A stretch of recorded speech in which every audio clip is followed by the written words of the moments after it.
இதே மாதிரி இன்னொரு நபர் நல்லா குடிக்கிறாரு, வீட்டுக்கு போயிடுறாரு. எந்த ஒரு ஆர்ப்பாட்டம் அலப்புறம் எதுவும் கிடையாது.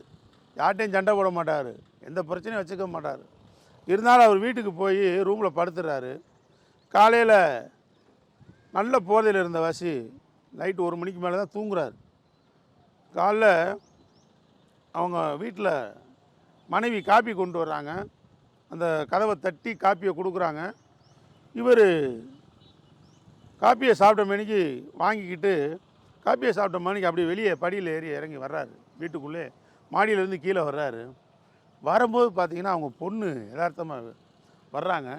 வந்தோடனே பார்த்துட்டு என்னப்பா அப்படின்னு சொல்லி ஒரு அலர்ஜியாக ஒரு பயந்த கோலத்தோடு கத்திட்டு அப்படி கண்ணை மூடுறாங்க.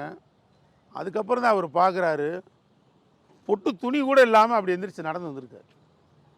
ஸோ நைட்டு போதையில் அவர் துணியெல்லாம் விலகி இருந்திருக்கு, வெளியே கீழே கழட்டி கிடந்திருக்கு. இதெல்லாம் அவருக்கு தெரியலை.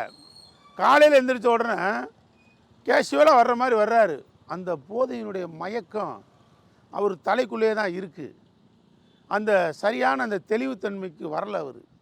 அதோடு அவர் வெளியே கீழே இறங்கி வந்த உடனே அந்த பொண்ணு பார்த்து பயந்ததுக்கப்புறம் தான் இவர் பார்க்குறாரு, உடம்புல ஒட்டு துணி இல்லை.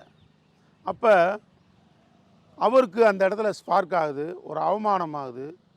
அவரே அதை உணர்ந்து மறுநாளில் இருந்து அந்த ட்ரிங்க்ஸை விடுறதுக்கு உண்டான வேலைகளை பார்க்க ஆரம்பிச்சு அவரை செல்ஃபாகவே அதுக்கு உண்டான வேலைகளை பார்த்து மற்றவங்க உதவியை நாடி டாக்டர் சப்போர்ட் இந்த மாதிரி நான் எடுத்துக்கிட்டு இந்த இதில் இருந்து வெளியே வரணும்னு முடிவு பண்ணுறாரு.